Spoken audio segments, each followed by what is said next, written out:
अस्सलामुअलैकुम। आज हमारा EDU 406 का टॉपिक नंबर फर्स्ट है, critical thinking and reflective practice क्या होता है। तो क्रिटिकल थिंकिंग जो होती है, इसमें हम क्या करते हैं कि अपनी थिंकिंग को क्लैरिफाई करते हैं। और यानी अगर हमारे पास कोई इन्फॉर्मेशन है तो हम उससे ब्रेक डाउन करेंगे। अगर कोई भी प्रॉब्लम है तो उसे ब्रेक डाउन करेंगे, उसे अच्छे से समझने की कोशिश करेंगे ताकि हम उससे एक अच्छा बेटर डिसीजन ले सकें। और रिफ्लेक्टिव प्रैक्टिस ये होता है कि हमारा अगर कोई भी प्रोफेशन है, कोई भी हमारी काम होती है, जैसे कि नाम से ही जाहिर होता है कि किसी भी प्रैक्टिस कोई भी अगर हम काम कर रहे हैं तो उसके बारे में अच्छे से गौर व फिक्र करना, अपनी जो भी मिस्टेक वगैरह होती हैं या जो अगर कोई पास्ट एक्सपीरियंस होता है तो उसको इम्प्रूव करना ताकि हम अपने जो फ्यूचर के एक्शंस होते हैं उन्हें बेहतर कर सकें। ये होती है रिफ्लेक्ट। एक होती है नॉर्मल थिंकिंग। जब हम नॉर्मल थिंकिंग कर रहे होते हैं, कुछ भी सोच रहे होते हैं, तो वो थिंकिंग में शामिल हो जाते हैं। और जब हम सवाल करते हैं कि क्यों, कैसे, और ये काम किस तरह होता है, तो वो क्रिटिकल थिंकिंग बन जाती है। जैसे रिफ्लेक्टिव नाम से ज़ाहिर है कि इसमें गौर व फिक्र किया जाता है, किसी चीज़ की अक्कासी करती है प्रैक्टिस मशक। अगर हम कोई भी काम करते हैं तो उसकी जो भी उस पर गौर व फिक्र करने के अमल को रिफ्लेक्टिव प्रैक्टिस कहते हैं। तो इंट्रोडक्शन बताया गया कि व्हाट इज रिफ्लेक्टिव प्रैक्टिस, के रिफ्लेक्टिव प्रैक्टिस जो है ये है क्या। In this lectures we will look at the place of reflective practice in teaching, के हम यहाँ पर टीचिंग के प्रोफेशन में रिफ्लेक्टिव प्रैक्टिस का जो मुकाम है वो देखेंगे कि रिफ्लेक्टिव प्रैक्टिस है क्या। ये टीचिंग की फील्ड में इसका इंट्रोडक्शन बताया गया कि reflective practice is an on going and dynamic process for the teacher, के जो टीचर होते हैं उनके लिए ये ऑन गोइंग यानी एक जारी और मुतहरिक अमल है। यानी ये साकन नहीं है बिल्कुल कि एक जगह पे टिका हुआ नहीं है, बल्कि ये बढ़ता ही जा रहा है, ये मुतहरिक है, इसमें डेवलपमेंट होती जा रही है। It involves thinking critically and deeply about what is happening in the classroom, के क्लासरूम में क्या हो रहा है उसके बारे में क्रिटिकली और डीपली दोनों तरह की थिंकिंग होती है। It occurs spontaneously immediately but also goes in a very planned and structured way, कि जो थिंकिंग होती है, जो हम गौर व फिक्र करते हैं, वो इमिजिएटली मतलब फौरी तौर पर हमारे माइंड में जो थिंकिंग होती है वो हो रही होती है। बल्कि ये नहीं होता कि हम रुक रुक के सोचते हैं, बल्कि माइंड में जो थिंकिंग होती है वो बड़ी ही इमिजिएटली होती है, तेज़ी के साथ हो रही होती है, खुद ब खुद हो रही होती है। और लेकिन ये है कि जब हम टीचिंग के बारे में कुछ सोच रहे होते हैं तो वो बहुत ही एक प्लान्ड और स्ट्रक्चर वे में हम सोच रहे होते हैं। ये नहीं होता कि उसमें अनस्ट्रक्चर हम कुछ सोच लें, ऐसा नहीं होता। मोस्ट इम्पॉर्टेंट जो सबसे अहम बात है कि रिफ्लेक्शन लीड्स टू एक्शन, के जो रिफ्लेक्शन है यानी सोचने समझने का अमल है, ये एक्शन है। यानी कि जो अमल होता है, जो भी हम एक्शन ले रहे होते हैं उसको लीड करता है। और teachers need to value reflection and evaluation of their own practice and their own professional role in the classroom, की टीचर्स को क्लासरूम में के अंदर जो भी उनके प्रोफेशनल रोल होता है या उनके अपनी जो प्रैक्टिस होती है उसको अवेलुएट करने की, यानी कि उसका जायज़ा लेने की, उस पर गौर व फिक्र करने की ज़रूरत होती है। In addition, teachers' professional knowledge and understanding includes ways to reflect and ways to evaluate what is happening. This is part of the professional role of the teacher. यहाँ पर टीचर का एक प्रोफेशनल रोल का एक part बताया गया, और वो पार्ट क्या है कि जो टीचर होते हैं उनके प्रोफेशनल नॉलेज में और अंडरस्टैंडिंग में रिफ्लेक्टिव वेज जो होते हैं, और एवेलुएट मतलब क्लासरूम में जो कुछ हो रहा होता है उसका किस तरह से जायज़ा लेना है, किस तरह उस पर गौर व फिक्र करना है, इस ये सब तरीके जो होते हैं वो टीचर्स की अंडरस्टैंडिंग में, उनके नॉलेज में शामिल होते हैं। उन्हें पता होता है कि किस तरह से हमने इस सूरत हाल का जायज़ा लेना है और किस तरह इसे बेहतर बनाना है। There is one quality above all which is important for making a teacher a good teacher, and this is the ability to reflect on the what, why and how the things are happening in the classroom. कि सबसे पहले तो यहाँ पर एक खूबी बताई गई है कि एक जो टीचर है वो एक बेहतर टीचर मतलब एक बेहतर उस्ताद किस तरह से बन सकता है, उसके पास ये एक खूबी होना बहुत ज़रूरी है। और वो खूबी कौन सी है? वो खूबी है कि क्लासरूम में जो भी चीज़ें हो रही होती हैं, एक टीचर उसको रिफ्लेक्ट करे, यानी पर उस पर गौर व फिक्र करे कि क्लासरूम में जो भी चीज़ें हो रही हैं वो क्यों हो रही है, क्या हो रहा है और कैसे हो रहा है। और the ability to think about, और किसी चीज़ मतलब क्लासरूम में जो हो रहा है उसके बारे में सोचने की सलाहियत, हाउ वी आर वर्किंग, हम किस तरह से काम कर रहे हैं। एंड मोस्ट इम्पॉर्टेंटली और सबसे अहम जो बात है वो क्या है कि it is the ability to adapt and change teaching in relation to what is happening in the classroom. कि क्लासरूम में जो हो रहा है उस सिलसिले में अपनी टीचिंग को अडेप्ट करना, मतलब टीचिंग बहुत सी टेक्निक्स होती हैं, तो उनको अडेप्ट करने की सलाहियत टीचर में होना और उनको चेंज करने की, मतलब जिस तरह की सिचुएशन हो वो अपनी टीचिंग को चेंज कर सके, इस तरह ही वो एक अच्छे टीचर बन सकते हैं।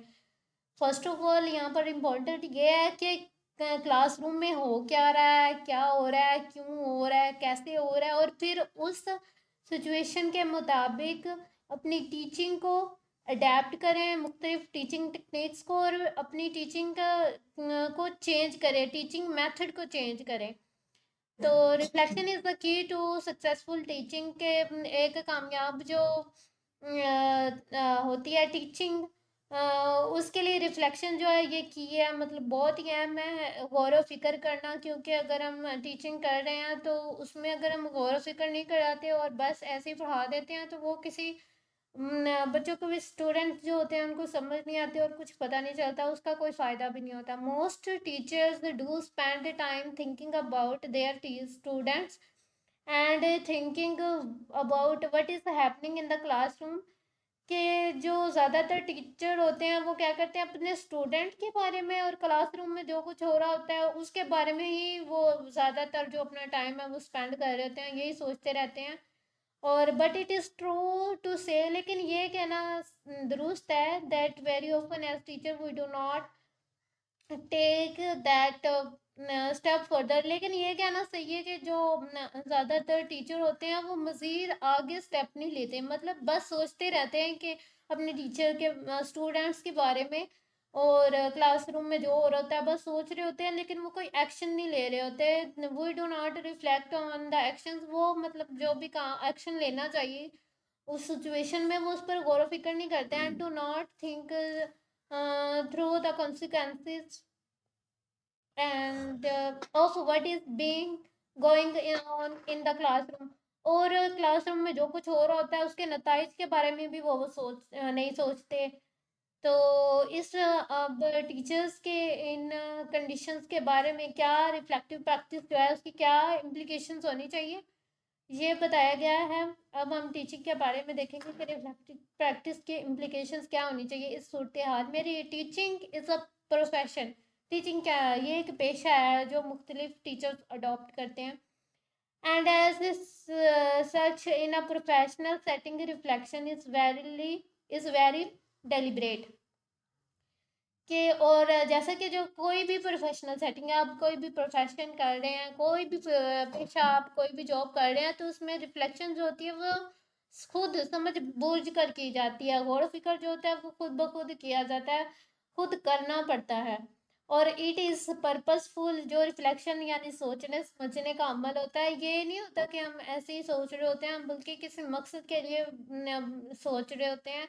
There is a reason for it, इसके लिए वजह भी होती है। इट इज़ स्ट्रक्चर्ड, मतलब इससे ये एक तरतीबवार होती है, मतलब ये खुद ब खुद बेसाख्ता, मतलब कोई भी ख्याल आई जाए ऐसा नहीं होता, बल्कि ये रिलेटेड होती है प्रोफेशन से, इसकी कोई वजह भी होती है और ये किसी मकसद के लिए बनाएगी। हम सोच रहे होते हैं, बेवजह नहीं सोच रहे होते, और एक तरतीब के साथ जा रही होती है कि फर्स्ट स्ट्रक्चर क्या होता है, फर्स्ट स्टेप तो होता है, सेकंड स्टेप, थर्ड स्टेप, इस तरह से। and it links our thinking to theory to practice and also include deep learning and not superficial learning. ये हमारी जो सोच समझ होती है उसको थ्योरी के साथ और प्रैक्टिस के साथ जोड़ती है, और इसमें जो गौर व फिक्र करने का अमल होता है ये सिर्फ सुपरफिशियल नहीं होता, मतलब ऊपर ऊपर से ही लर्निंग नहीं होती बल्कि इसमें डीप लर्निंग होती है। क्योंकि गौर व फिक्र ऊपर ऊपर से तो नहीं किया जा सकता, गौर व फिक्र का मतलब ही यही है कि आप डीप लर्निंग करते हैं। Therefore, reflective practice aimed at development, becoming a reflective practitioner is becoming an excellent teacher। के जो गौर व फिक्र करने का जो अमल होता है, जो प्रैक्टिस होती है, जिसका मकसद ही डेवलपमेंट होता है यानी तरक्की होता है, तो एक जो रिफ्लेक्टिव यानी गौर फिक्र करने वाला प्रैक्टिशनर होगा, यानी कि कोई भी इंसान होगा जो गौर फिक्र कर रहा है, तो वो एक एक्सीलेंट टीचर बन सकता है। मतलब एक्सीलेंट एक बहुत बेहतर जो होता है वो लर्नर बन रहा होता है। अगर ये टीचिंग का शब्द है तो इसमें टीचर जो होते हैं वो अगर रिफ्लेक्टिव प्रैक्टिशनर है तो वो एक्सीलेंट टीचर जो होते हैं वो बन सकते हैं। Let us look at a कोई by researcher into teaching. Teaching की तहकी टीचिंग के मामले में और सिलसिले में एक रिसर्चर है जिसने एक क्विट दी है, और वो उस रिसर्चर का नाम जीनी मोहन है। उसने कहा था कि reflection is a form of mental processing, कि जो गौर व फिक्र करना है, रिफ्लेक्शन जो है, ये मेंटल प्रोसेस यानी जो हमारी ज़हनी प्रोसेसिंग हो रही होती है उसकी एक फॉर्म है, उसकी एक शक्ल है, और दैट वो use to fulfil a purpose और to achieve some anticipated outcome. तो जिसको हम अपने मकसद पूरा करने के लिए या फिर किसी भी मुतवक्का नताइज को हासिल करने के लिए यूज़ करते हैं। It is apply to gain a better understanding of relatively complicated और अनस्ट्रक्चर्ड आइडियाज। तो रिफ्लेक्शन जो है यानी कि ये जो मेंटल प्रोसेसिंग है जेनिमॉन के अकॉर्डिंग, इसे हम जो निस्बतन पेचीदा किस्म के या फिर गैर साख्ती ख्यालात होते हैं, मतलब जिनकी कोई तरतीब नहीं होती, उनको बेहतर तरीके से समझने के लिए इसे अप्लाई करते हैं। And is largely based on the reprocessing of knowledge, understanding and possible emotions that we already possess।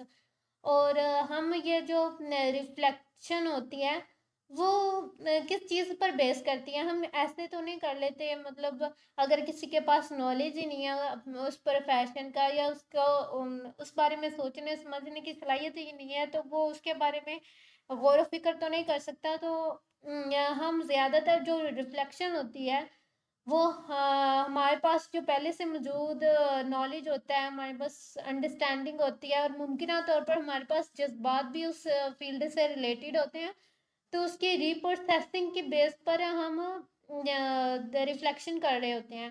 तो इस पैराग्राफ में जो सबसे अहम वर्ड्स हैं वो कौन से हैं? इसमें मेंटल प्रोसेसिंग है और एक बेटर अंडरस्टैंडिंग है। तो मेंटल प्रोसेसिंग क्या होता है कि हम जो है जो रिफ्लेक्शन होती है, मतलब हम जो सोच समझ, मेंटल क्या होता है, ज़हनी प्रोसेसिंग में हम क्या करते हैं, मतलब गौर फिक्र ही कर रहे होते हैं ना एक। तो हम बगैर मतलब ये नहीं होता कि ऊपर ऊपर से गौर फिक्र कर रहे होते हैं, बल्कि एक डीपली इसमें हम लर्निंग करते हैं और एक मतलब सोच समझ कर स्ट्रक्चर्ड वे में गौर फिक्र कर रहे होते हैं। बेटर अंडरस्टैंडिंग क्या होती है कि बेटर अंडरस्टैंडिंग जब हम गौर फिक्र करते हैं तो क्या होता है कि हमें एक बिल्कुल वाज़े तौर पर, मतलब क्लासरूम में अगर कुछ हो रहा है तो उसकी हमें वाज़े एक समझ बूझ मिलती है। एंड और हम इस बात पर भी गौर करते हैं कि जो टीचिंग का प्रोसेस होता है उसमें उस्ताद शामिल होता है। अगर किसी ने गौर व फिक्र करना तो उसकी जो शुरुआत होती है वो टीचर से ही होती है। तो क्लासरूम मैनेजमेंट स्ट्रेटजीज है यहाँ पर। और रिफ्लेक्टिव प्रैक्टिस जो होता है उसका मकसद होता है कुछ ख्यालात को चेंज करना, मतलब कुछ ऐसे ख्यालात जिनको कुछ जो थोड़ी सी बेमानी होती है, जिनकी कुछ समझ नहीं आ रही होती, किस तरह के वो ख्यालात होते हैं। इंटरचेंज लाइक वर्ड लाइक इसमें कुछ वर्ड बताए गए हैं और कुछ क्वेश्चंस बताए गए हैं। तो कौन से वर्ड हैं मतलब मुझे अच्छा मुझे एतमाद फील नहीं हो रहा, या मैं बोर हो रहा हूँ, या मैं बोर हूँ, या फिर मेरे पास बहुत सारे ख्यालात थे लेकिन अब मुझे कोई अंदाज़ा नहीं हो रहा। इस तरह के मतलब बिल्कुल अनक्लियर से और वर्ड्स होते हैं, उनको चेंज किया जाता है, और कुछ क्वेश्चन होते हैं जैसे इसमें गौर फिक्र किया जाता है। यानी अगर ये वर्ड है आई डोंट फील कॉन्फिडेंट, तो क्यों, why why you do not feel confident, तो इसमें गौर व फिक्र किया जाता है। तो कुछ क्वेश्चन है कि now I feel confident, so why you feel confident, इसमें गौर व फिक्र किया जाता है। Tried some of your ideas and actually they work better at the moment, I am improving my knowledge.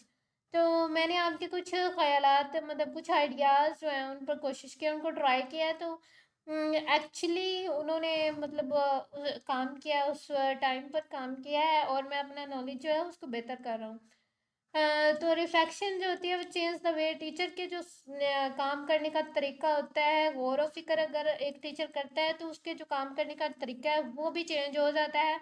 और जो नेक्स्ट टॉपिक है हम उसमें ये इम्पोर्टेंस देखेंगे रिफ्लेक्टिव प्रैक्टिस की, और एक जो रिफ्लेक्टिव प्रैक्टिशनर होता है वो किस तरह एक कामयाब टीचर बन सकता है उसकी, और एक टीचर की इम्पोर्टेंस को देखेंगे। तो लास्ट में यही है कि ये इतना मुश्किल नहीं है। रिफ्लेक्टिव मतलब गौर फिक्र करना, बस इतना गौर फिक्र करना क्लासरूम में हो क्या रहा है, कैसे हो रहा है, कैसे हम इसे बेहतर बना सकते हैं, हम फ्यूचर में इसके लिए क्या कर सकते हैं। और क्रिटिकल जब हम क्वेश्चन कर लेते हैं कि क्वेश्चन कोई भी टॉपिक ले लें, what is, why is, how is, तो ये होता है जब हम डीपली, जिस तरह साइंस में कुछ टॉपिक्स होते हैं तो वो डीपली अंडरस्टैंडिंग होती है, किसी भी कोई भी एक प्रॉब्लम होता है उससे डीपली इतना ज़्यादा समझने की कोशिश की जाती है, उसकी एक एक शाख को समझने की कोशिश की जाती है, तो इसे हम क्रिटिकल थिंकिंग में ले आते हैं। प्रैक्टिस नॉर्मल मश्क जो भी हमारे काम वगैरह हो रहे होते हैं उन्हें हम प्रैक्टिस कह देते हैं।